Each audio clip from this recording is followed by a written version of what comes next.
Good evening, everybody, and welcome back to another weekly episode of Everything Vaguely Paranormal. As always, I am Blake Smith, and with me are my partners in the paranormal, Miss Shelley Pruitt and Mr. Ryan Roberts. What's up? How y'all doing? Doing Good, well. man. Good, man. How you doing?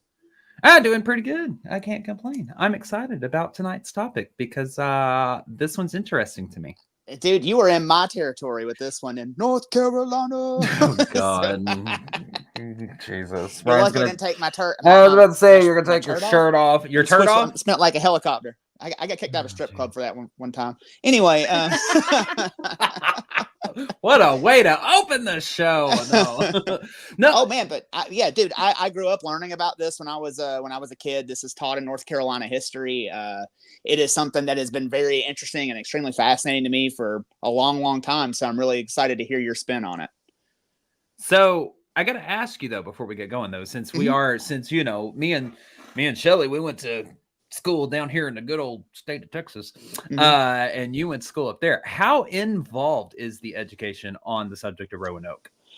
You know, they go over, kind of like the setup of the colony and, Sir Walter Raleigh and that sort of thing. And then they talk about, I'm not going to get into your story, but they talk a pretty good bit about it. They don't really get into the supernatural aspect as much as like, we just don't know what happened to everybody. It's just one of those things, but it's very interesting. It's one of like the pivotal moments in my state's history. So interesting, because I'm pretty sure down here, Shelley, I don't know, I might be able to speak for both of us, but I'm pretty sure down here it's kind of like, yeah, they tried this gig, it didn't work out, Croatoan, and here's Jamestown.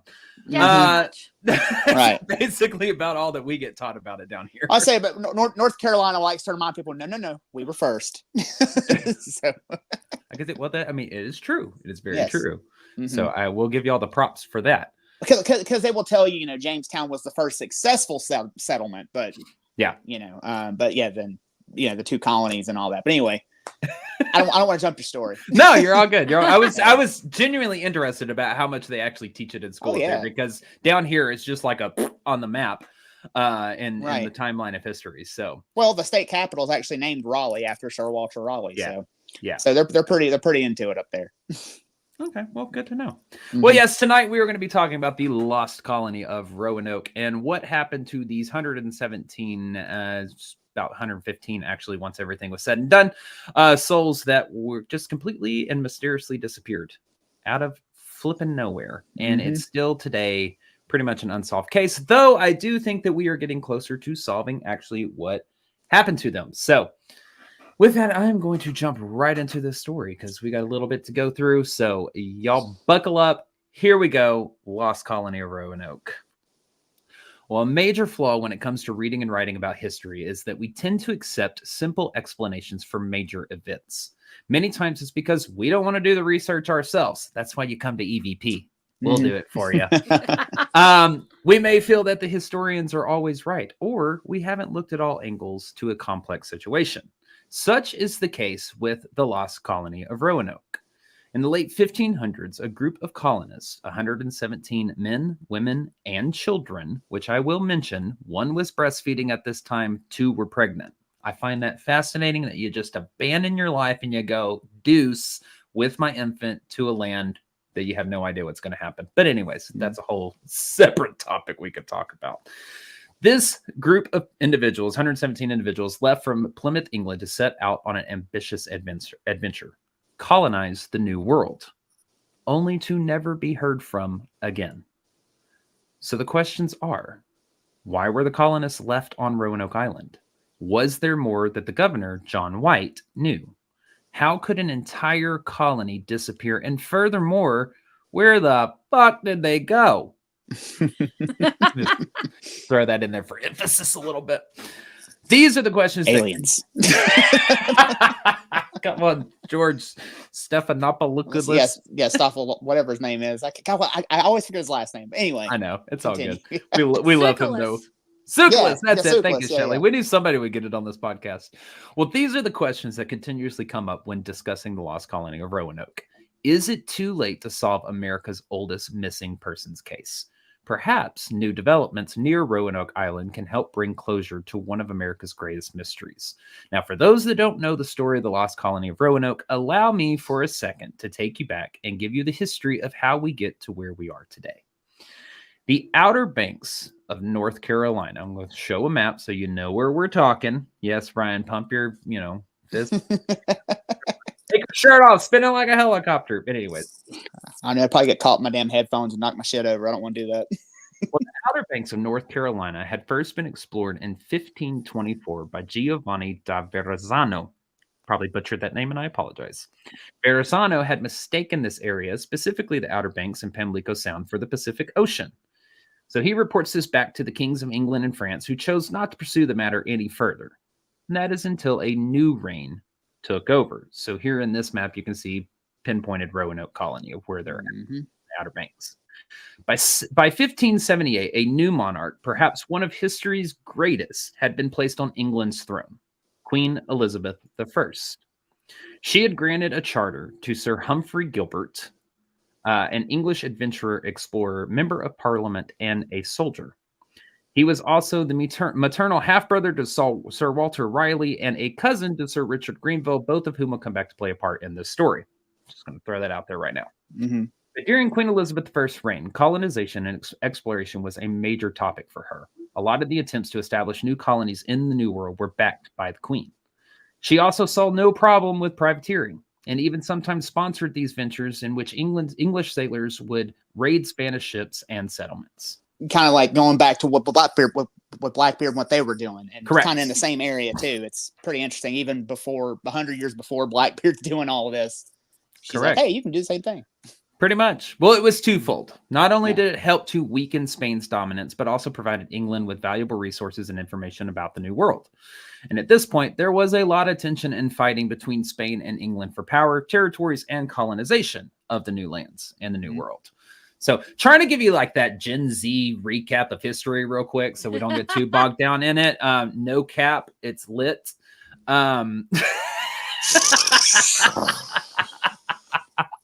That's my attempt as a millennial. I'll shut up now. Despite this, Sir Humphrey Gilbert set out with a crew of misfits, criminals, and pirates in search for Newfoundland, as his 6-year exploration license was just about to expire. Now, Gilbert claimed Newfoundland, I'm going to mispronounce that all night, but anyways, forgive me, my Canada peeps. Gilbert claimed Newfoundland in 1583 as the first English territory in North America, but was lost at sea on his return to England. Now, his charter was divided between his brothers, Adrian Gilbert and Sir Walter Riley. Riley, whatever. I'm Texan, okay? Raleigh. Yes. Raleigh. I'm going to mispronounce that all night, too. Just get used to it. I'm Texan. What can I say? Well, Sir Walter I never want to hear Raleigh shit about the Boggy Creek Monster ever again. Sir Walter Raleigh, see, at least I try to correct it, Ryan, set forth in establishing a colony. In 1584, Raleigh's expedition, led by Philip Amadas and Arthur Barlow, arrived on the Outer Banks of North Carolina, just as Verrazzano had 60 years earlier. Now, let me make something very clear here real fast for all the history people. Sir Walter Raleigh never came to Roanoke or even North Carolina or North America during these voyages. One of the main reasons was kind of at the behest of the Queen. Despite numerous romanticized pieces of literature and movies, there is no evidence to suggest that Sir Walter Raleigh and the Queen were in love. However, many have called him a, quote, royal favorite. So we're going to leave it at that. So from overseas, Sir Walter Raleigh sponsored the voyages to America in 1584 with Amadas and Barlow, and 1585, as we'll soon briefly cover, and the mysterious 1587 Roanoke Colony expedition. When the 1584 expedition landed on the Outer Banks in July of 1584, they quickly made friendly relations with the Second tribe. Am I saying that right, Ryan? I think so.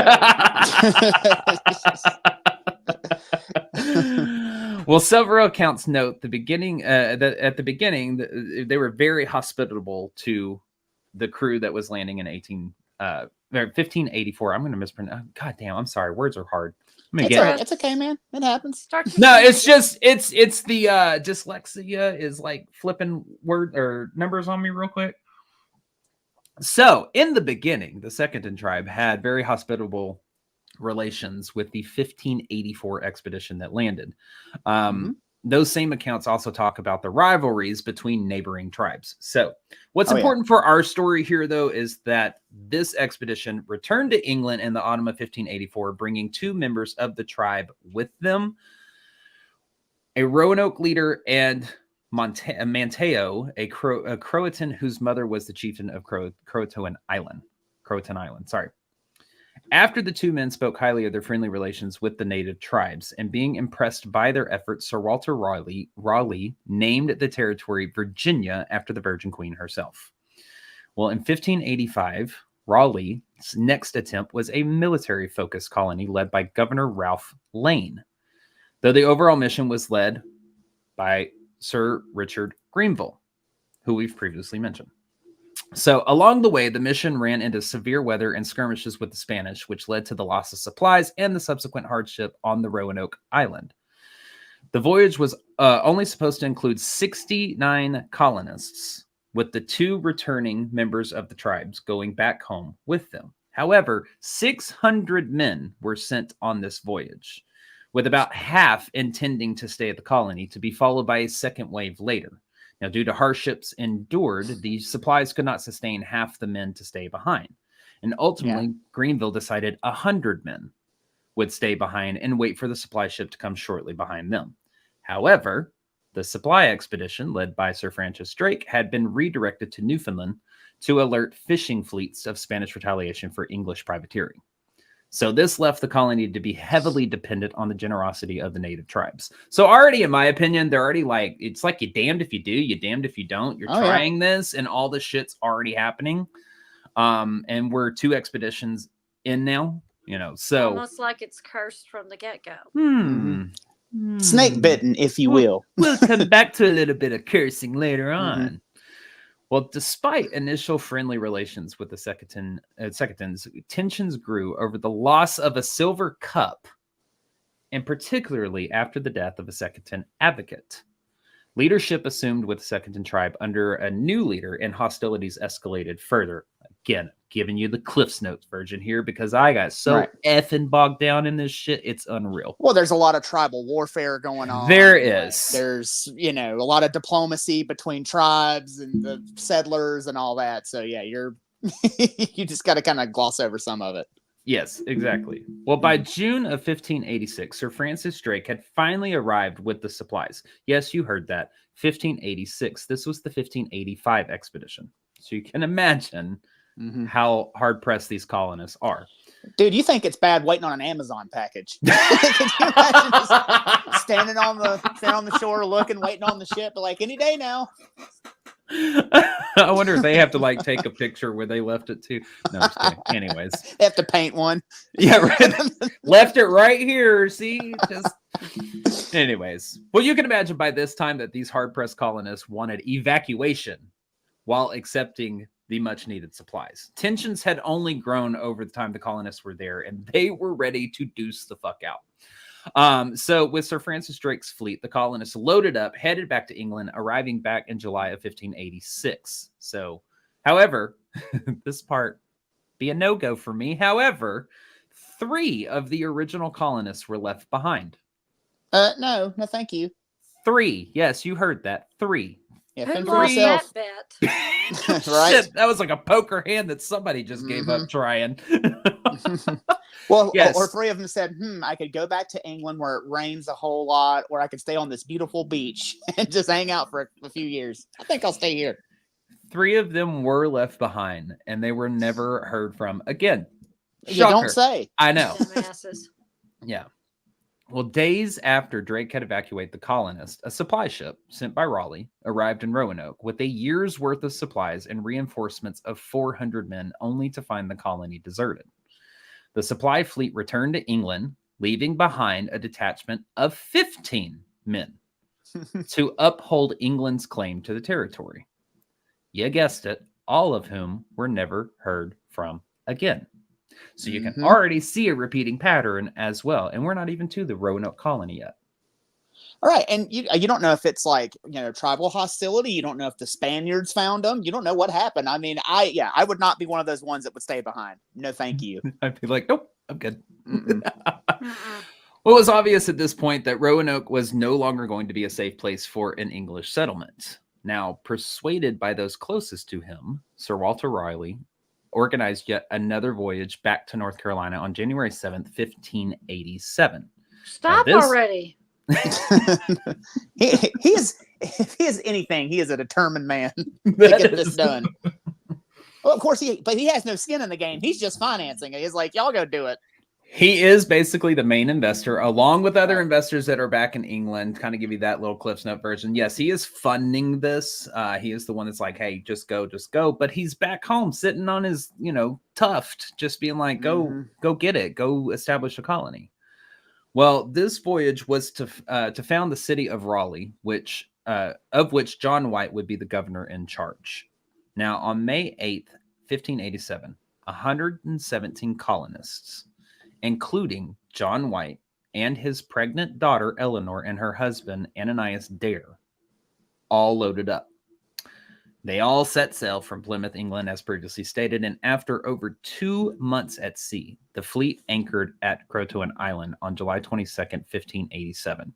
I actually think it was roughly around 2.5 to 3 months from what I understood. Well, John White, along with a small crew of men, disembarked from the ship to meet with the 15 men that Greenville had left behind at Governor Lane's colony from the previous trip. And when White's party had located Lane's colony, they found it completely abandoned. The only clue that Greenville's men had ever been there were human bones that White believed were the remains of one of them killed by native tribes. So, mystery already in motion, but let's take a look at a couple of things before we kind of dredge on here. So, perhaps one of the biggest mysteries of the story of the Lost Colony of Roanoke is John White himself. Now, not much is known about him, and even less is known for why he would have been chosen as governor for the Roanoke Colony. His exact age is unknown, as is his birth year and even his death year. His parents aren't listed anywhere that I was able to find, neither is his wife's name. The only thing we do know is that he had a daughter named Eleanor, possibly, high possibility that he had a son who died young, though not confirmed. And he was an artist and a cartographer. Map drawer. Yeah. He was a Yeah, map your drawer. maps. He drew pretty things with crayons. It is rumored that he had joined the previous excursions to Roanoke in 1584 and 1585, where he had produced some of the best and most vivid depictions of the environment and natural surroundings, including many of the people he ran into. And there's one ship log that has, I believe, his last name on it. Those are the only clues that he possibly went with the other excursions. Now, there's speculation that many of the colonists were more than likely bound by blood to John White, as it was, quote, through his persuasions that they had joined in on the journey. And this, to me, kind of implies a closeness. This is in a lot of the letters that he wrote, through my persuasions, I was able to get so-and-so to join. I was able to get da-da-da-da. So you got to be pretty close if you're able to kind of talk him into that. Right. I mean, could you imagine being his family and just doing your thing in England? He comes home and says, hey, everybody get on the boat. We're going over yonder. Let's go. Okay. I need Ryan to teach a history class. Damn it. I would love it. I would love to do that. The best thing ever. Well, to give some credence to this, listed among the colonists was a Cuthbert White, which is possibly a brother or a grown son. We don't know. Also on top of there was another one that had a last name that links to his family tree. So it could have been multiple family members that were a part of this group. So what do we know of the colonists that have now made this trip overseas to an unknown world? Well, the historical records are meager at best. The contract of the agreement, gone. All writing and correspondence on the matter, non-existent or possibly misplaced. We do know the governor was John White, and there were 12 colonists who were named as, quote, assistants. Now, together, they make up, quote, the first founders of the original and renowned city of Raleigh. But why the hell leave your homeland? So there may have been several reasons given for why a random, or maybe not so random, group of individuals would leave their homeland to sail to this new world. Perhaps one of the most interesting and compelling reasons I read in my research was for fear of persecution. Now, this group of colonists weren't individuals who were seeking, quote, a better way of life. A lot of these colonists consisted of physicians, goldsmiths, sheriffs, lawyers, faculty at Cambridge, graduates of Oxford. The list goes on and on and on. There were 2 that were listed that had a criminal record for petty theft. That's about it. They took So it's- everybody. Well, they're obviously having these jobs, occupations. They're Right. obviously not like, oh, we need to escape, we need to get going because Right. life just sucks and we're poor. I wonder if maybe they just had a deep sense of adventure and had to chase that dragon. I don't know. Funny that you say that, because let me tell you this. Although funded by Sir Walter Raleigh, I'm going to mispronounce his name all night. It's been noted in several accounts that I've read that the city of Raleigh was designed as a joint stock corporation, meaning that individual colonists were expected to invest their own money. So in return, these men, the men that invested, would be given 500 acres. So obviously, again, they're not the begging poor. They're not looking for a better way of life. They've got money. Only, I believe it was 2 or 3 were listed on any documents that have to do with colonists selling over as giving their sense of adventure for payment. Mm-hmm. Nobody else was listed for that. So it's funny that you bring that up, because there was really only about 2 or 3 in the documents that they were like, we're doing it for the joy of life because we fucking love to travel. And the other is like large tracts of land. That's very much. 500 acres. Sounds good to me. Yeah, let's go risk scurvy. Yay, scurvy. Mm-hmm. No, Yeah. I wouldn't do that. No. But again, we go back to the thing that might tie all of these individuals together is that they could have been part of a smaller congregation seeking refuge from persecution. Because during the late 1850s in England, an ideology known as separatism was on the rise. Basically, separatists wanted to be completely separate, hence the name, from the state church and adhere strictly to their interpretation of the Bible. But what do we have to prove that this may have been the case? Well, number one, they were already a group, or a congregation, if you will, who all knew and trusted John White and his, quote, persuasions. 2, they had major concerns that their resupply on Roanoke might not even be given by the crown after the settlement was, basically established. So it's basically saying, like, the crown's going to kind of turn their back on us for whatever reason. They were essentially the pilgrims before the pilgrims. Right. They have a religious doctrine that binds them all together to say, hey, let's go start this colony over here. Exactly. Mm-hmm. Well, and it's third that during this time, both monarchy and church maintained a strict pecking order, or hierarchy, if you will. And when it comes time that we'll later see for John White to sail back to England, the entire congregation votes democratically to send John White back. And this is not something that would have been done in their homeland. And it wasn't just men. Women were also voting for this, which is definitely something that would not have been being done back in their homeland. Mm-hmm. And lastly, John White was a simple artist. Yes, he's governor, but it seems to me that out of all these assistants who are lawyers and physicians who would have probably been more suited to go in White's place with a signed letter to plead a case for resupply, there's better options, in my opinion. You pick an artist, and a cartographer over a lawyer and a physician. I don't know. There's a lot about this that just doesn't make sense. So I feel that this kind of sets up one of the more compelling cases of why go. This could, the more you talk about it, this could just be a case of kind of like monarchical bullshit, where they're just like, we have a problem. Let's get rid of them. But let's see if maybe we could benefit off of this. So let's send them to America to get them out of our hair. But if it works, we can take credit for this and say, hey, look what we did. I mean, that's kind of what it sounds like to me. Very true. Mm-hmm. Well, we also look at how John White described the native tribes that he encountered versus the Lane expedition who came just a few years prior. John White describes the indigenous tribes as a chance to, quote, renew an old love that was between us to live together as brethren and friends, end quote. Lane states that their land, this is his quote, is, quote, fertile and fit to be civilly and Christianly inhabited, though at present inhabited only with savages, end quote. So you see a big difference between how they also see and view the tribes that they're running into. And finally, if this is a group of separatists moving to a new world in fear of persecution, it would also explain why the rescue efforts were never rigorous. Though still time may have a chance to prove us wrong on that. But you will kind of see that yes, there's some shit that got in the way, but after that shit gets out of the way, there's still, it's kind of like, they disappeared. Yeah, okay, we're trying to keep it in the public eye, but I mean, are we really sending people? No. Problem solved.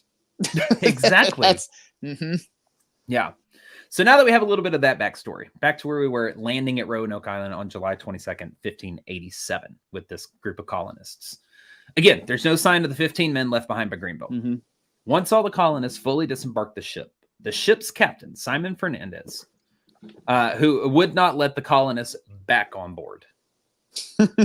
Fernandez had helped the previous excursions to Roanoke as well. Right. He was supposed to take this group to Chesapeake Bay, actually. But once they disembarked, he refused. So these colonists were forced to remain at Roanoke Island, where it was obvious that there was tensions with these neighboring tribes. And that's just steadily growing because, these tribes are probably like, Jesus effing Christ. Like, 117 more. Are we kidding me? Like, here come these assholes again. We got rid of the last group. God, why? I mean, they know why they're. I mean, let's face it. We all know why they're there. Yeah. They're there to conquer. Oh yeah, That's basically all that it is. They want new lands, and they're there to conquer. Mhm. Point blank. Well, once the colonists had reached the older colony left by Lane, they found it in shambles. So the houses stood vacant, and they were completely overgrown by melons. The group quickly sets out on working to get these standing structures to provide a place of shelter and bring back life into this colony. And on July 28th, 1587, this is 6 days after they landed, one of the colonists, George Howe, was fishing alone in shallow waters. And aware of their dwindling food supplies, these colonists, they went out to hunt for crabs in this area. And George ends up straying about 2 miles away from the group in search for food. Alone, he is unaware of the danger that he is in, because hidden in the high reeds are members of a neighboring tribe searching and hunting for deer. And when they spot the lone colonist out doing his thing, they fire their arrows, piercing his body 16 times. And they further deal deadly blows with wooden clubs or swords to his head, bludgeoning him to death, as if the arrows weren't enough. Mhm. And it is from this moment forward that the relations between the Europeans and native tribes just continues to freaking dwindle. So now we have... Go ahead, Ryan. Well, think about it this way. You are living in a land, and these people come in strange ships, and they look strange. They're dressed strangely. They're on your land. It's much how people would react to an alien today. Like if they saw like a ship land and an alien get out, and they're like, huh, very true. Let me get my shotgun. It's really interesting. Well, what ends up happening is that 2 days after the discovery of George's death, John White decided to meet with the Croatoan tribe to renew their friendship.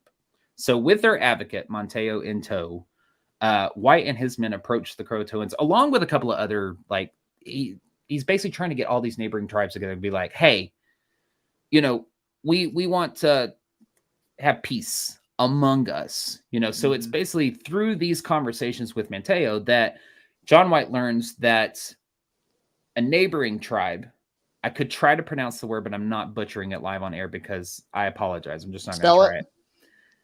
Dasamunkeepeuc. Hell, I can't even pronounce that either. Okay.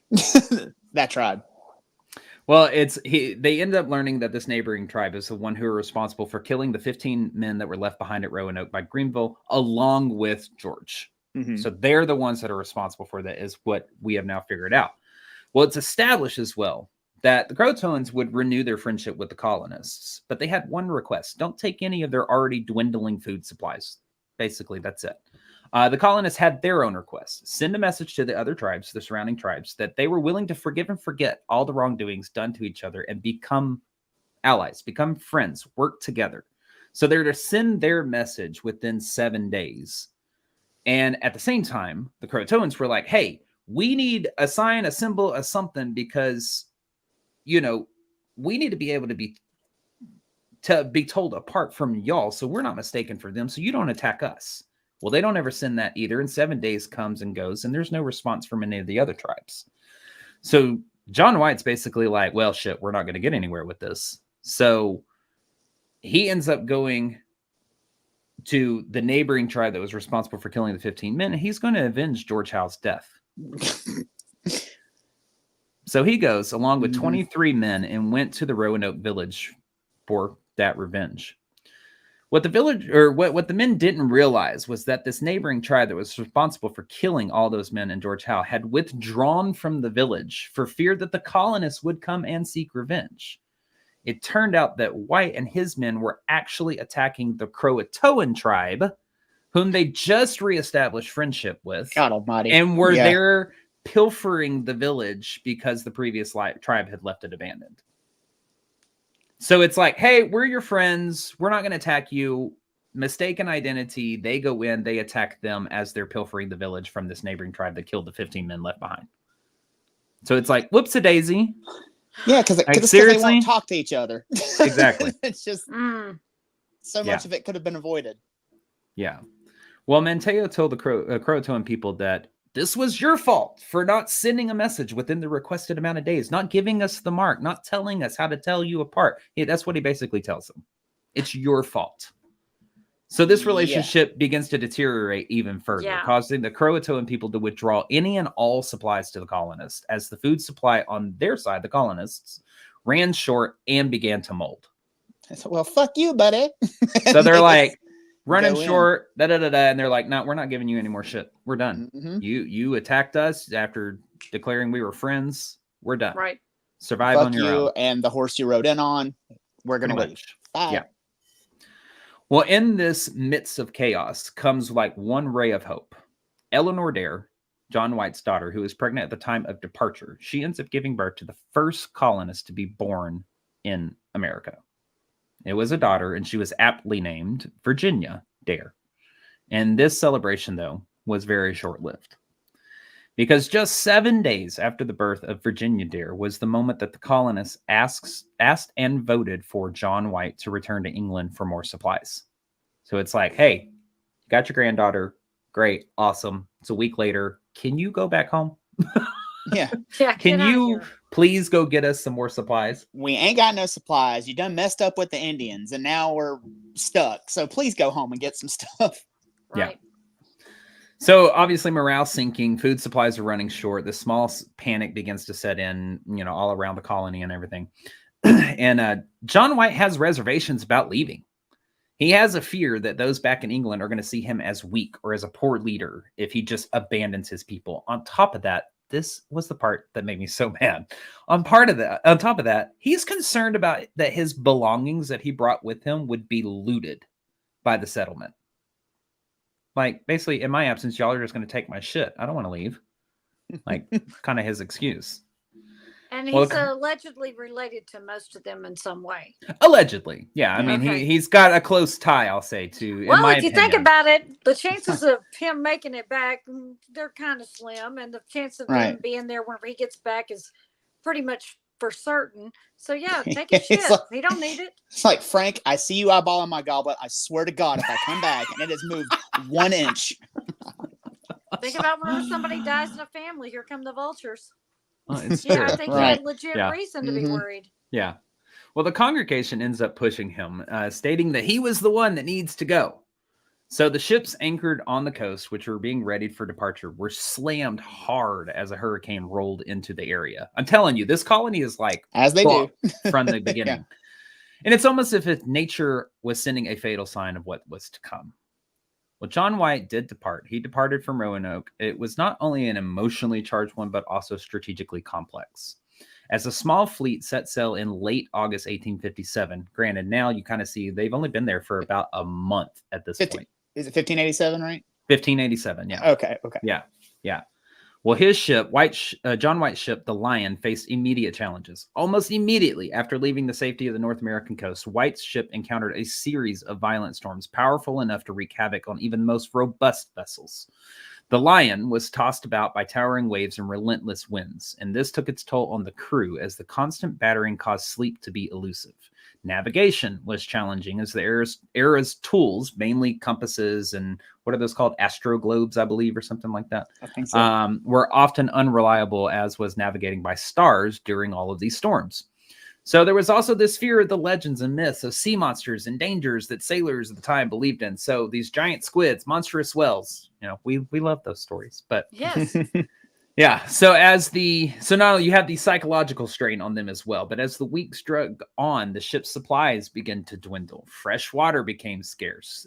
Scurvy increased. Mhm. White, among many others on their, caught this illness. Well, it also encountered other ships, both friend and foe. Ultimately, despite all that, the Lion and its crew, along with John White, finally sighted the coast of England after several grueling months at sea. And once John White disembarked, he realized the stark realities of the political and military nightmare that was waiting for him in England. Because, all you history buffs out there, as you know, England is on very high alert at this point because preparations are underway to defend against the impending Spanish Armada. Yes, we're talking about this huge English-Spanish. The Queen's order to commandeer all available ships for national defense meant that White's mission to return to Roanoke would face significant obstacles. White's pleas for immediate assistance were met with a mix of sympathy and frustration. The English government, while understanding the plight of the Roanoke colonists, could not divert resources from the critical task of national defense. White found himself trapped in a bureaucratic nightmare. But despite these obstacles, he did not give up. He petitioned influential figures at court, sought financial backing from investors, and tried to leverage his connections within the mercantile community. His pleas were often met with understanding, but ultimately rejected, as the defense of England took precedent over all. And each day that passed without progress added to White's mounting frustration and despair. He did manage to secure 2 small vessels to give him passage back to Roanoke, but these 2 small ships were hardly fitted for such a grueling voyage, but it was White's only hope. So the celebration was short-lived, as rumors of Spanish activity in the English Channel forced many of the ships, including these 2, to be recalled to bolster coastal defenses. So England was now in an all-out war. And to summarize this portion of the story, because again, we could get bogged down into it, we could spend hours on it. The English defeated the Spanish. That's all you need to know. Point blank. There you go. We are through the Spanish Armada attack. There we go. Where Queen Elizabeth gave that rousing speech where people said Exactly. that she was more like a king than a queen. Yes. Yes. So we're just going to summarize that up real quick. We might cover that later on. By now, at the end of the summer of 1588, he has now been back for a whole year. Yep. It's been a year since he's last seen the colonists standing on Roanoke Island bidding him farewell. A full year since he had laid eyes on his daughter and his granddaughter. But this spurred him on and back to his mission to get back to Roanoke. White had resumed his efforts in securing passage back to Roanoke, but the country was still recovering from the economic and logistical strain of the conflict. Many of the ships had to be repaired and refitted, and the government was prioritizing defense over exploration at this time. But a lot of his efforts were to no avail, as many investors didn't think it wise to fund a transatlantic voyage in these uncertain times, and White's appeals to the government were met with rejection, one right after the other. Finally, by 1589, we are now another year, White was able to secure passage back to Roanoke on a much larger ship, the well-suited Hopewell ship. This was done with the backing of Sir Walter Raleigh, among other investors who had an interest in Roanoke still. So wait a minute, Sir Walter Raleigh, that asshole's still in England, right? He's still in England. He's still there. He still ain't got off his duff. Okay. He still ain't got off his duff. No, he's still pushing these, ventures through, and this is his latest one to get back to Roanoke. Give it up, dude. This is the part that gets me, though, is from August of 1587 to 1589, White had not laid eyes on the colony, nor had anyone heard any news. But again, it seemed that this voyage was doomed from the start as well. It was plagued by misfortune. Weather delayed their departure, and although they sailed all the way to the Outer Banks of North Carolina, by the time they reached land, the season had changed and time had ran out for a thorough search. So they were forced to turn around and go back to England. Mm-hmm. Can you freaking imagine? You're there. They expected them back in 4 months, and they're still not back. I know, but you're there. You're at the Outer Banks. You've reached North Carolina, and you get forced to turn around and come home. I mean, the amount of frustration must have been maddening. Like, you're just, it's like the worst tease ever. You're there. It's like, oh God, what was it? Where they drive up to Disneyland, you see it, and they turn around and leave. I was thinking of a more sexual term, but we won't go there. Anyways, it's like you're almost there, and then it's just denied. Y'all can fill in the blanks. Yeah, anyway, y'all can fill in the blanks. Y'all know what I'm talking about. But again, this man did not give up. Finally, in 1590, we're now 3 years, he was able to secure passage back to Roanoke via a privateering expedition that agreed to detour to Roanoke to allow White to search for the colonists. So he sent the pirates. Basically. Yeah. Yeah. On the Hopewell again, by the way. This is the same ship that just made the journey. Ship who had to turn around. Got it. Yeah. Well, after 3 long years of separation and thwarted attempts to return, John White finally approached the shores of Roanoke Island in August of 1590. He has literally been gone almost exactly to the day 3 years. And after a perilous voyage fraught with hardship and delay, the thought of a reunion, especially with his daughter Eleanor and granddaughter Virginia, gave White a mix of anticipation and dread. As the Hopewell anchored, John White scanned the shoreline for signs of life. As White and a small party made their way onto the island in a small boat, they saw in the distance smoke rising from the settlement area, giving them a feeling of hope as they approached. The date was August 18th, 1590, John White's granddaughter's 3rd birthday. The first sign, a clue, carved into a tree on the path was the letters C-R-O. They made note of this and moved on. As they made their way closer to the settlement, though, an eerie silence haunted them. The familiar paths were now overgrown with each step, and with each step their hearts raced as they got closer and closer. Upon reaching the site of the settlement, they noticed in their absence a palisade, I believe I'm pronouncing it right, had been built surrounding the establishment. A palisade is sometimes called a stake wall. It's typically a row of closely placed, high vertical standing tree trunks used as a fence for enclosure as a defensive wall. So they've now put that in place. This wasn't a good sign, as it showed White and his team that there had to be a defensive reason for the colonists to construct such a wall. But they continued past the palisade. Their hearts sank. The bustling settlement they had left behind was gone, replaced by eerie desolation. The team immediately set out exploring the area for any signs where the colonists may have gone, their fate, or even the colonists themselves. The scene of abandonment was astonishing. The gardens and crops that the colonists had planted were overgrown with weeds, indicating they had been gone for quite some time.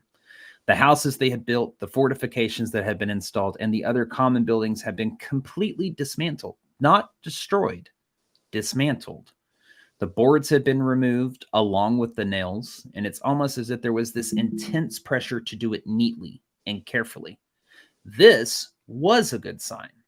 This suggested to White and his team that an orderly departure rather than a violent confrontation or hasty evacuation. They had clearly taken their time to deconstruct the settlement, likely to reuse the materials at another location. The houses also lacked any personal belongings. Tools and equipment that would have been essential for their daily lives were also missing. Was John White worried where his shit was? Yeah. Anything that could be carried had been removed. Several large trunks, including 3 belonging to White, containing the belongings he'd left behind in 1587, had been dug up and looted. Good. Son of a bitch! Well, none of the colony's boats could be found along the shore either. There was no signs of human remains, which again ruled out the possibility of a violent attack or other forces. There was no sign of duress or struggle, suggesting again the departure was not forced or violent. White and the colony had established the precedent that if they were under duress, that they would leave a Maltese cross carved in a tree or a post nearby. This was nowhere to be found, also alluding to the fact that they hadn't left under duress. The only other clue left behind by the colonists was the now infamous word Croatoan, carved into a wooden post. I know this picture has it in a tree, but into a wooden post in nearby the colony. This was the other agreement. If the colonists left the fort willingly, they should leave a sign of their destination. But all of this was a crushing blow for John White. When he left, he had promised to swiftly return with supplies and reinforcements, but he had been unable to fulfill that due to the geopolitical turmoil back home. The fate of his daughter Eleanor and his granddaughter Virginia, along with the other colonists, was now shrouded in mystery. Yes, there was hope left behind with the word Croatoan, but there was also a harsh reality. White had no way to verify their safety or their exact whereabouts. All he knew at this moment is that the 115 colonists he had left behind were now gone, completely disappeared. So the men returned to the ship, the Hopewell, that night with the plan to sail to Croatoan Island the following day. However, the voyage the Hopewell had undertaken was long and arduous. Supplies were running low and the crew was exhausted and wary of further delays, which could jeopardize their safety and ability to return to England. And unfortunately, the Hopewell's cable anchor snapped, leaving the ship with only one working cable and anchor. This made for a precarious situation. They could have shipwrecked at any moment, is what they were basically saying. So another ship of the fleet, the Moonlight, decided, hey, I'm sending out back to England I go, and they left. And the crew of the Hopewell decided to compromise with John White. If they could spend the winter in the Caribbean, they would return to the Outer Banks in the spring of 1591, meaning he had to wait another 6 months. But Mother Nature had other plans. As White prepared to set sail for Croatoan Island, a severe storm hit, making navigation dangerous and blowing the Hopewell off course. So far off course that they basically had to redirect and go straight to England, because they weren't able now to spend their winter in the Caribbean, and this whole plan that they had to be abandoned. So they tried to resupply in Portugal, but the ship was again forced to change direction due to weather, and they finally arrived back in England on October 24th, 1590. So they're gone, 2 months again at sea? Mm-hmm. I mean, this poor man, I'm just going to say, this poor man, into port. He's tried and tried and tried again. You know, I will give it to him for that. He's definitely given a good run to try to get back to this colony. But this is about all that he's able to do. This is all the investigating he is able to do, because it's at this point, they returned back on October 24th, 1590. That decision haunts him for the rest of his life, and it fills him with profound sorrow and this sense of failure. That is stated a lot in his letters written after this last attempted relief mission. He ends up returning to England, disheartened and unable to provide any definitive answers about the fate of the Roanoke settlers. This last-ditch effort ended any involvement he had in the search to find the lost colony. After his return to England, White faced severe financial difficulties, drained by the support and supply of the Roanoke Colony. The ongoing conflicts with Spain continued to hinder his attempt to secure further backing for expeditions, though he continued to advocate for the colonists by writing letters to Sir Walter Raleigh and other influential figures. He also provided drawings, maps, and written accounts to keep the colonists in the public eye. But as the years passed, John White withdrew from active public life, living out his later years in relative obscurity, overshadowed by the mystery of Roanoke. John White's last known correspondence was a letter dated February 4th, 1593, to Richard Hakluyt, I believe is how his last name is pronounced, Hakluyt, a prominent English geographer and writer. After this letter, there is a noticeable absence of records or activities involving John White, which leads many to speculate about his fate. Now, granted, at this time, personal documents, things of that nature, personal movements in life, it's not well documented. We understand that. Unless you were royalty. Yes, right. Exactly. So, but it leads many to believe that he actually ended up taking his own life after the Roanoke disaster and after he wrote this last letter. Now, I've read the letter, and I'll be honest, it's in this book that I did a lot of the research on, Roanoke by Lee Miller. And it does sound like a goodbye note. I'm not gonna lie. I mean, it sounds like he's gave up, he's done. But I'm not gonna put that out there because obviously there's no way to confirm it. I will just say, in reading it myself, the way I interpreted, yes, this last correspondence almost does sound like a goodbye letter. Now, whether that's what his intentions were, I have no idea. It can't be confirmed. There's no concrete evidence on that, but it is believed that John White passed away around 1593. And to this day, the fate of John White's daughter Eleanor and his granddaughter Virginia, along with the colonists, they're still unknown. But after John White's attempt to reach the Roanoke Colony in 1590, Sir Walter Raleigh remained interested in the fate of the settlers. He had invested considerable resources and his reputation of establishing the colony in the New World. So he sent several more expeditions to this new land. These expeditions were sent with a mission for other purposes, but secret orders to continue to search for the lost colonists. Now, one of these expeditions was in 1602, when the voyage was to explore the Chesapeake Bay area, but it also investigated Roanoke Island and the surrounding regions. This expedition, too, was plagued by adverse weather, hostile encounters with Native American tribes, and internal dissension among the crew. And no additional information was found about the colony's fate. Telling you, there's a lot of weather surrounding this freaking island. Maybe Ryan, after this, could shed some light in on that shit. Well, they call it the graveyard of the Atlantic for a reason. Yeah, that's very true. Mm-hmm. Well, interest was rekindled in the Roanoke colony with the establishment of the Jamestown settlement in 1607. Now, Jamestown, as Ryan said earlier, may not have been the first, but it was the first permanent English colony, and they were keenly aware of the mysterious disappearance of their predecessors. Now, Captain John Smith, one of the prominent leaders of the Jamestown colony, took a personal interest in the Roanoke mystery. Mentioned in his writing, he spoke about reports from native tribes about the presence of Europeans living among them. And in 1608, Smith sent out a party to explore the Chesapeake Bay area and to make contact with native tribes. And although trade routes and valuable information was collected for Jamestown, no additional information about the Roanoke colonists was found out. And then once again, renewed interest came in 1609 when Spanish ambassador Pedro de Zuniga sent a map to King Philip III of Spain detailing English settlements in North America.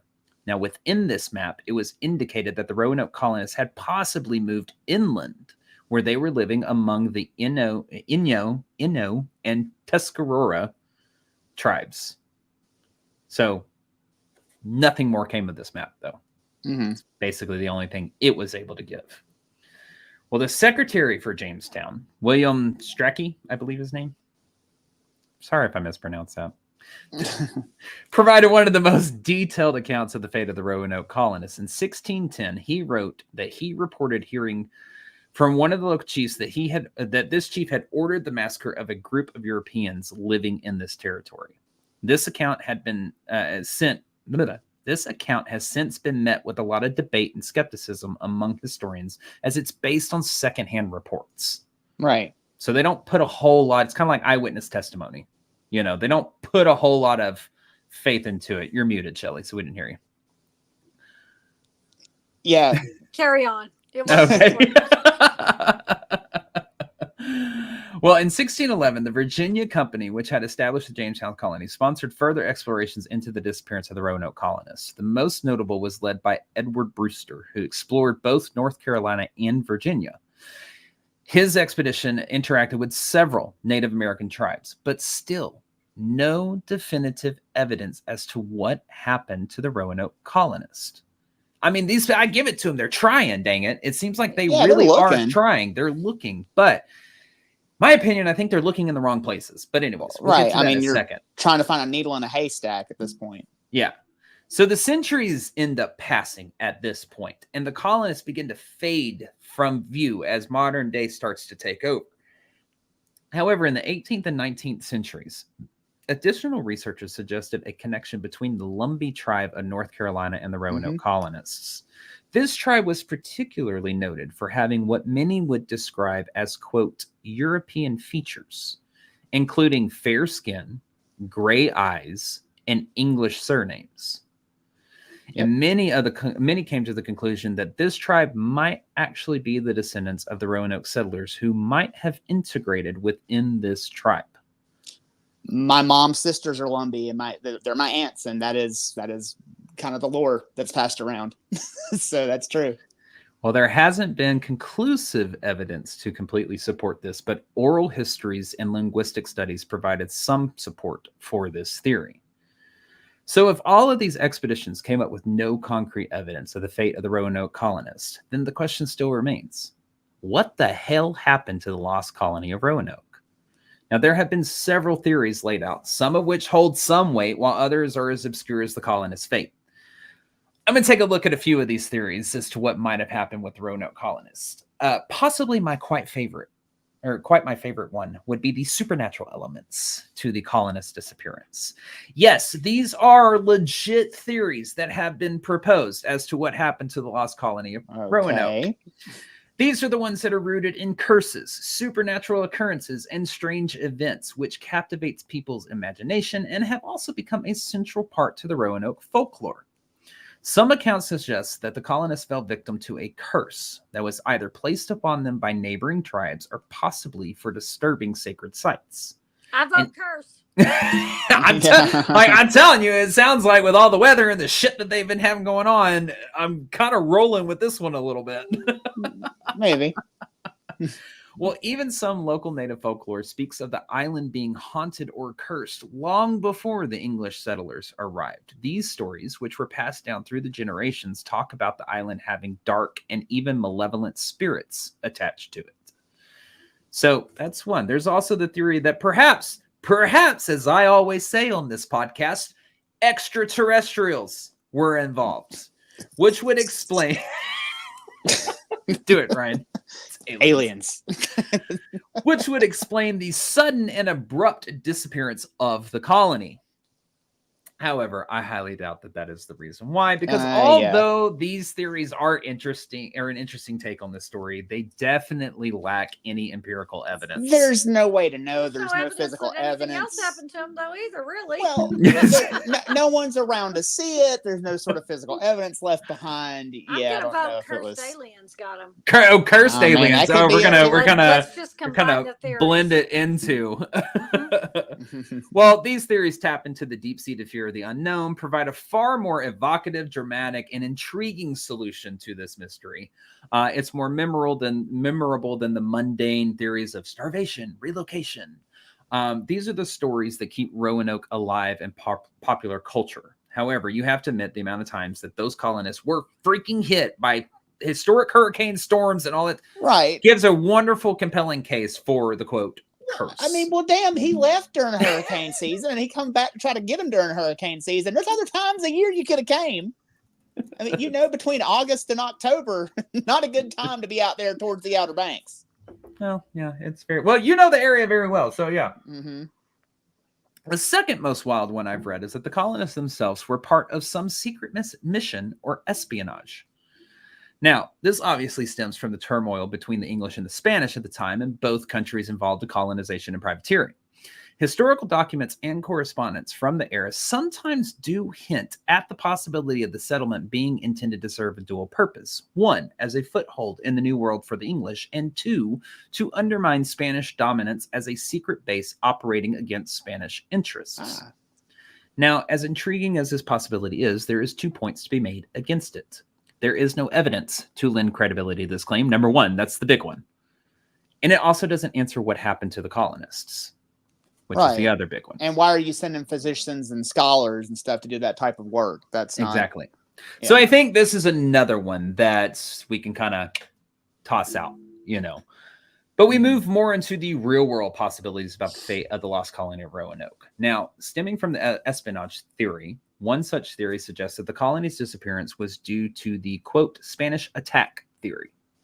Yes, the rivalry between England and Spain was huge, very real. We know that the two countries went to war with one another. Each spent a lot of time commandeering the other ship and looting them for supplies and money. We know all that. Now, a colony in the New World would certainly have been seen as a target for the Spanish aggression.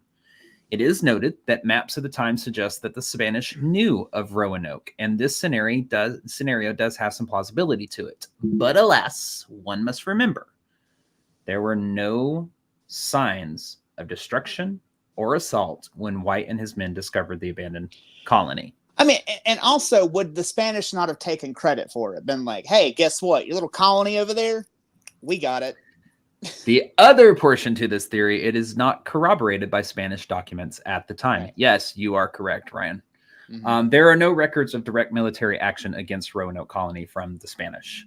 So, it's no doubt that during the time of being stranded on a strange island, that internal conflict would have been on the rise, which is yet another theory. The lack of supplies, the rising tensions with neighboring tribes could have exacerbated internal struggles, leading to division and violent conflicts. Again, though, there's no sign of destruction when the colony was discovered. There are no human remains. There are no physical evidence left behind of any type of internal conflict. The complete disappearance of the colonists also suggests that it is a more uniform and collective fate that would be expected from an internal strife theory alone.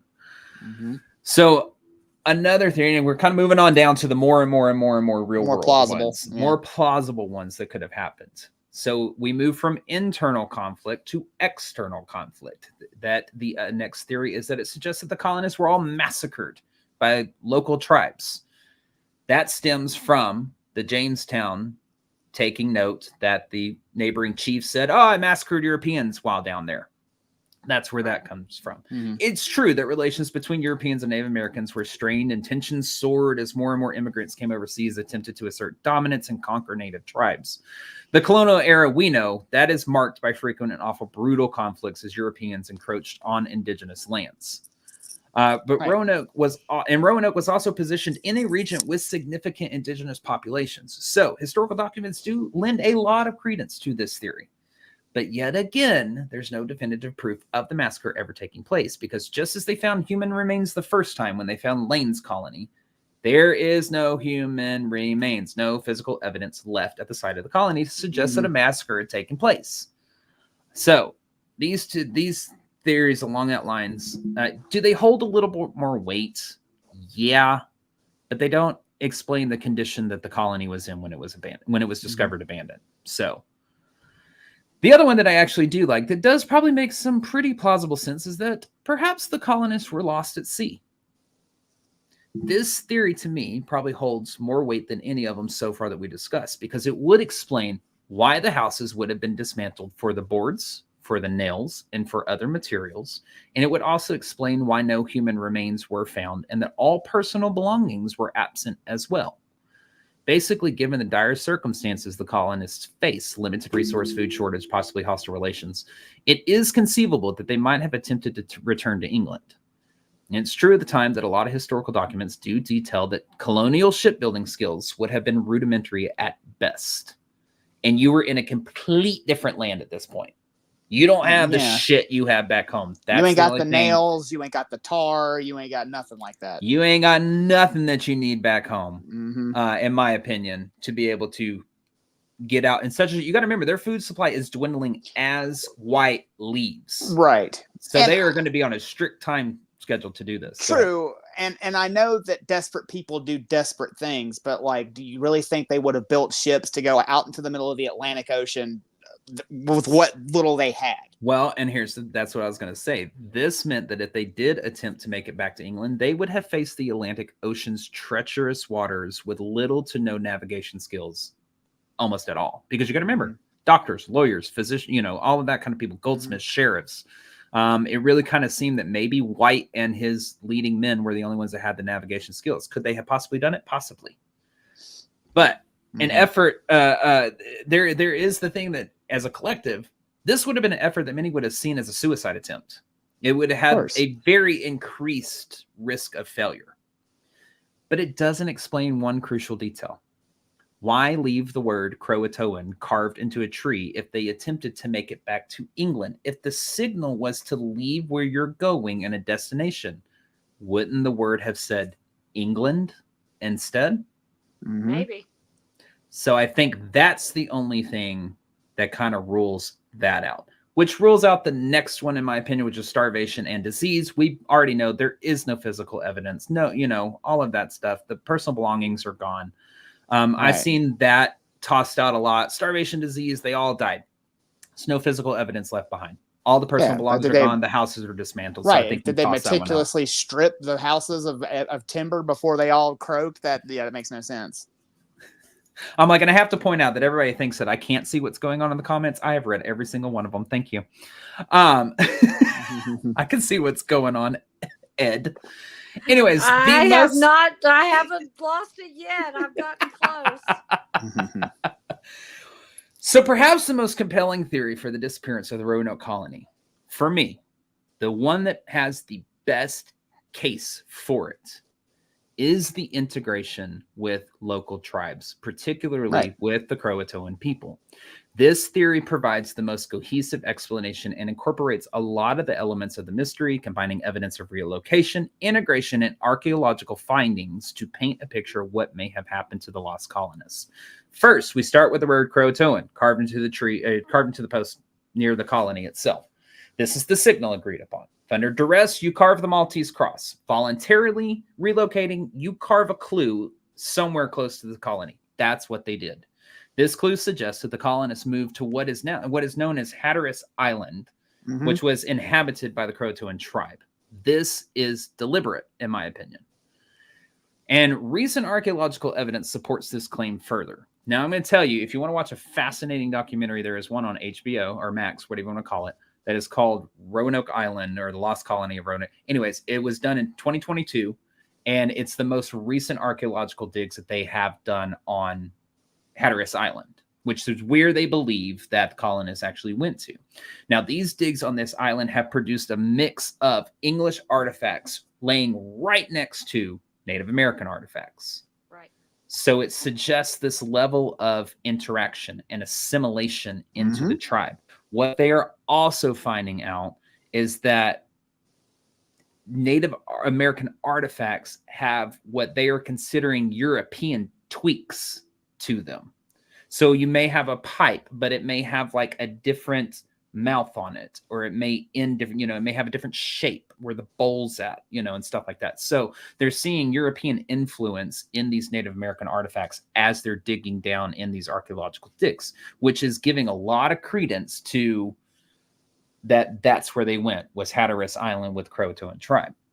So merged, right? The cultures merged. Right. Yes, they're blending their material culture with that of their neighbors, essentially. Additionally, Native American oral histories and later colonial reports offer additional support. Some accounts from local tribes and subsequent settlers refer to interactions with Europeans who could be the descendants of or related to the Roanoke colonists. Not to mention the Lumbee tribe that we just mentioned, the 18th and 19th centuries, where Ryan's family's descended from. The Lumbee tribe is, Ryan, correct me if I'm wrong, but I did a little bit of research. They are located close to the Hatteras Island in the southeastern portion of North Carolina. Is that correct? They are in the coastal plain of North Carolina. They're a little bit further inland. There may be some living out towards Hatteras Island, but like around like Robeson County, Harnett County, and near the Lumber River. It's, let me throw that map up real quick, and let's see if I can get to it. So this one here, you can kind of see where the yellow is about upper mid. That's the Outer Banks. So if you come down just below that, I know it's kind of hard to see. Hatteras Island is just below that. Now, if you look kind of to the mid left, you'll see Raleigh right there, right above North Carolina. Come down just a hair, and right about in that area, the Fayetteville, maybe somewhere in there. That's about where the Lumbee tribe is. Fayetteville, Lumberton, Red Springs. Well, so it's very closely related to Hatteras Island. Go ahead, Joey. Yeah, and everybody has seen that famous lighthouse that's on Cape Hatteras. It's that black and white with the stripe one. You see it in every freaking postcard, every picture of lighthouses. That's on that island. So yeah. You know where it is. You just don't know you know where it is. So that would lend a lot of credence with the Lumbee tribe having possibly the fair skin, the gray eyes, and all that stuff being close to Hatteras Island. The colonists could have gone inland a little bit more. They did for the longest time have a very hard time being recognized as an actual tribe. And they finally, I think, got the recognition recently. So there's always been that oral tradition, like you said, that they integrated with the Europeans that came from the Lost Colony. Yeah. So. Well, behind the relocation efforts would have been the fact that the Roanoke was positioned in an area with poor soil and limited resources, which would have been a strong incentive to relocate. It's possible that the Roanoke colony reestablished an alliance with the Croatoan tribe in order to survive, despite the early on mistaken attacks against their native neighbors. And there's also the artifacts, as I was saying, that lends a little bit more support to that. So, while these findings are not definitive, they certainly point to a scenario in which the colonists continue to live and interact within the framework of the Native American societies. The integration theory elegantly ties together the various strands of evidence, offering a very, very plausible and cohesive explanation for the disappearance of the Roanoke colony. Rather than vanishing without a trace or falling victim to disaster, the colonists may have found a way to adapt and survive by becoming party of the local tribes' communities. So that, to me, is probably the most compelling case that I was able to drudge up. Well, so something else interesting about the Lumbee tribe, too, is a lot of their language and turns of phrase that has been passed down from generation to generation does relate back to a lot of really old English that, you know, a lot of people in that area don't really speak. So that's further information that it could be, hey, the colonists. Actually being told in the comments that the Lumbee tribe is not federally recognized. They're saying we are not federally recognized. North Carolina does, but they've been trying since 1800s. Yeah, they've been trying for a long time. Absolutely. They've been trying for a long time to get federally recognized as an Indian tribe by the U.S. Yeah. So, well, the story of the lost colony of Roanoke remains one of America's oldest and most enduring mysteries. Over the centuries, numerous theories have emerged to explain the fate of the 115 colonists who vanished from Roanoke Island. From the possibility of integration with local tribes to supernatural occurrences and even secret espionage missions, each theory offers intriguing insights, but no definitive answers. The most compelling theory does suggest that the colonists integrated with the Croatoan tribe, a hypothesis supported by the carved message Croatoan left behind. Again, this theory incorporates the elements of the relocation, the integration, and archaeological findings, offering a plausible explanation for their disappearance. However, the absence of concrete evidence means that this theory, like others, cannot be conclusively proven yet. Despite extensive research and numerous expeditions, the fate of the Roanoke colonists continues to elude us. This enduring mystery has captured the imagination of generations, blending historical facts with folklore and speculation. It serves as a poignant reminder of the uncertainties faced by early settlers and the complexities of colonial history. We are reminded of the resilience and determination of these early pioneers of the lost colony of Roanoke. Their story, shrouded in mystery, continues to inspire curiosity and investigation, ensuring that the legend of Roanoke Island will live on for many more generations. Yeah, that's the story of Roanoke Colony. Which basically you told us we still don't know what happened to them. No, we do know what happened. Here's the thing. Yeah. I look at it like this, just to kind of. I'm telling you, if y'all want an interesting documentary, I mean, it's dry in some parts. We're not going to steer you wrong. It is dry in some parts, but it is interesting by what they're finding on Hatteras Island by doing these archaeological digs. Go look up the documentary. It's like the Lost Colony of Roanoke. Knew something. It's not a shock doc, is it? No, it's not. It's an actual documentary. It's about an hour and a half long. It's on HBO Max. But what they're finding and what it's showing so much of like, well, this is what Europeans at the time would have known to do with certain tools that they used in their daily life. And now we're seeing it in the Native American artifacts that are around the same time because they're going by layers of the earth. You know, what they're digging through is what's known as a midden, which is basically a Native American trash pile, if you will. It's where they dumped their trash, so to speak. And then just over the years, that's been covered by soil and everything. So they're digging down into these layers of dirt till they get to this midden, and they're sorting through that. And they're finding the trash from the late 1500s, essentially from that time period, maybe a little bit afterwards, but they're seeing this European influence that is within this midden. So they're like, wow, okay, so maybe this is actually what happened. They came down here, and they integrated, and they lived side by side, and that's actually what happened. To me, it's the most plausible. Why carve Croatoan into a tree or a post or whatever? And that ain't where you're going. That was the rule, you know? And the methodical and planning behind dismantling the colony, the houses, the taking everything with them, the personal effects. There's no human remains, no physical evidence of a massacre, starvation, disease. It's just the one that makes me say, yes, is it a circumstantial evidence case? Sure, but that is some strong fucking circumstantial evidence. You know, I mean, you have archaeological backing. I'm with you. I think that's exactly what happened. They moved on and went and were absorbed into the tribe because their food was going away, and they're like, well, desperate times call for desperate measures. I know we haven't been friends all that great, but hey, can you take us in? You know. I know we shot at you a few years ago, but hey, I can offer you lumber. There you go. The only other one that held a little bit of weight for me was the lost at sea theory. Yeah. Because it would explain the wood being taken from the houses to build a new ship, possibly. You know, but the thing is, the word Croatoan, number one, and the timeline that they were on, they didn't have the food supply to be able to last them that much longer. They were not going to make it through the winter. That was the thing. And that's why I think that everything was so meticulously taken down, because maybe they were using that to trade. Like, hey, we don't really have much to offer you, but here's something that we can give you. We stripped all the lumber off. These are, you know, not manufactured, but as manufactured as they could have been. Here you go. Right. And you know, and the tribes are like, oh, okay, here, have this. We'll take that. I don't know. I'm gonna go with aliens because it's always aliens. It's always freaking aliens. Yeah, that's the answer for everything on this podcast, guys. Aliens. Aliens came in and they swooped in with their little ship and snagged up the colonists and decided they needed some lumber and personal effects along the way.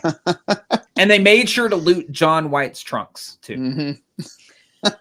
I had to throw that in there. I found that because it was like the only thing that he cared about when he was leaving. It really is sad. Like in this, it details it even more in the book that I read. And it goes on literally, I'm not kidding, for about a page and a half about him not wanting to leave his personal belongings behind. And so when I worked really hard on that. Well, I don't want to leave it. It's like whenever I saw it, I was like, that it had been looted. I was like, oh shit. I was like, I gotta let him know that the trunks have been looted. Of course. Like, come on. But that's what I wanted to know was, did they get his crap? They did. They got his crap. They took it all with him. But I kind of left out a couple of things. He had actually, before he left, I'll tell you all this because we got just a little bit of time. But anyways, I'll tell you all this. Before he left, he actually dug holes and buried it in the ground. And so when I say that the trunks were dug up, it was his that they purposely went and dug up and looted his shit. You know, he got back to the colony and was like, where are my son of a bitch, my trunks? And so said, Steve, Frank. No, it'd be hilarious if they dig up one of those mittens and find something that says property of John White.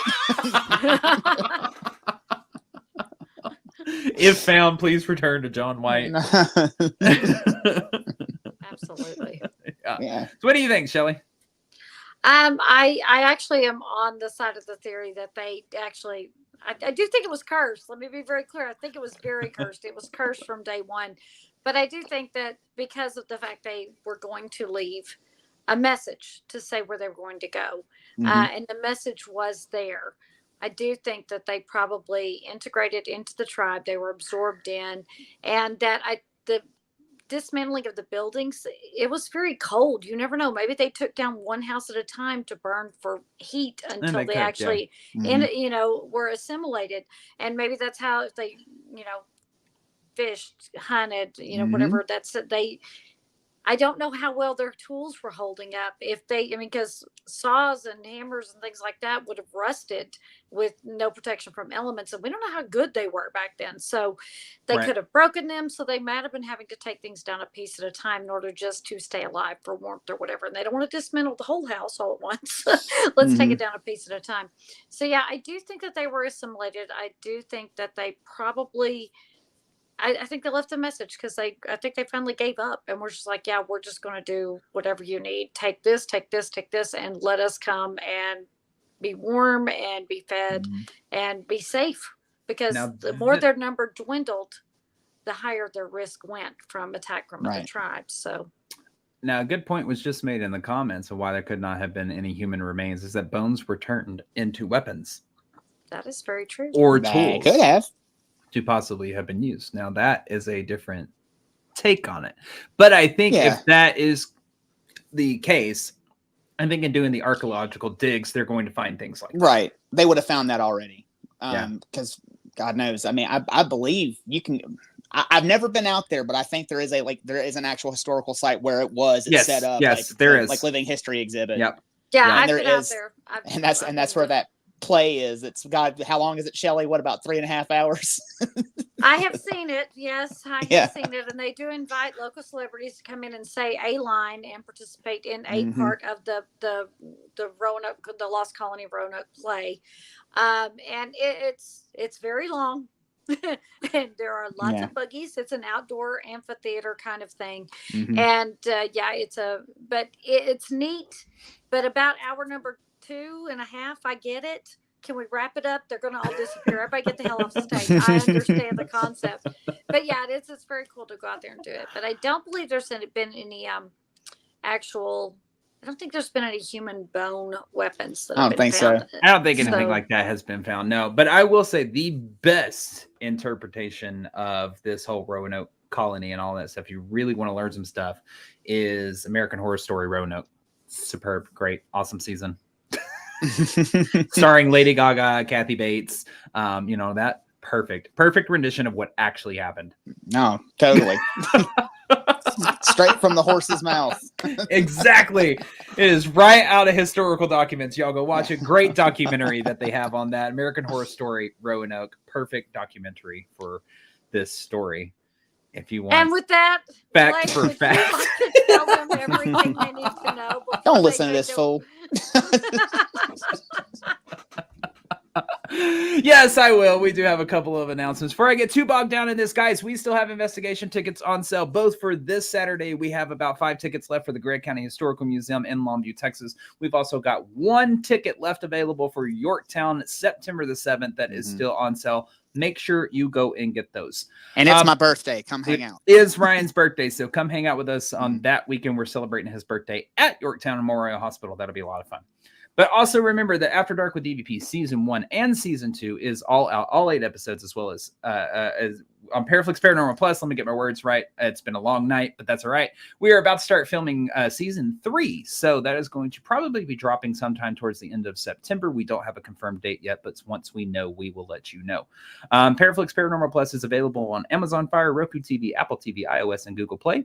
Make sure you use our link to sign up, which will be posted to our Facebook page tomorrow via our link tree, and is also in those show notes for you audio listeners. That code is AfterDark25 for 25% off your annual subscription, which I believe takes it down to about $37.50 for the entire year. That's hard. Still. Yeah, that link will be posted to our Facebook tomorrow morning via our link tree with all the other links you can find us at every social media channel we are on, our online merchandise store, our public investigations, which we just spoke about at the very beginning of this, and our Patreon page. Our Patreon page is the fastest and easiest way you can directly help support the show. For just $5 a month, you will gain access to now over 400 additional Patreon exclusive videos and growing every week. Your support from this goes directly to the show and all the ghostly adventures we get to bring you week after week. This price will never change. And with that, you currently get our pre and post broadcasts, which are the 30 minutes before and the 30 minutes after this live broadcast you're currently watching or listening to, where we discuss things even further, fight, debate, act goofy as hell, share just way too effing much. Just showing you a side that you ain't ever seen of us. Take that for what it is. That also includes our Patreon exclusive unedited investigation footage from places like Squirrel Cage Jail, Hill House Manor, and many others. So if you've ever wanted to watch that, you can check it out. That's only on Patreon. We do offer a 7-day free trial for our Patreon page, so you can check it out prior to purchasing. Our next time you can spend time with us in person, besides at our public investigations, is going to be October the 5th at the Rock Island Paracon. Sorry, almost got that down. So we're going to be posting that link pretty soon as well. So be on the lookout for tickets. That is going to be up in Illinois, right? Yes. Yes, Illinois. it is. Yep. So I'm excited to get back up there. So we're going to be posting that pretty soon. But make sure you head over and follow us on all of our social media channels. Search Everything Vaguely Paranormal. Look for that green sound wave in the back. And remember, you audio listeners, you can always tune into us live on Facebook and YouTube each and every Tuesday at 8 p.m. These are all the ways you can directly support Everything Vaguely Paranormal. But we also appreciate your love and support for us through those likes, comments, shares, views, and downloads. And remember, as always, any questions, comments, or stories you'd like to share with us, those can be submitted to us at the evppod@gmail.com. That is THEEVPPOD@gmail.com. Like and share and go subscribe to that YouTube page. Absolutely. Well, y'all, we want to thank y'all for joining us for another weekly episode of Everything Vaguely Paranormal. As always, for myself, I am Blake Smith. My partners in the paranormal, Miss Shelley Pruitt, Mr. Ryan Roberts. As always, we will see you next Tuesday. Bye, guys. Bye-bye.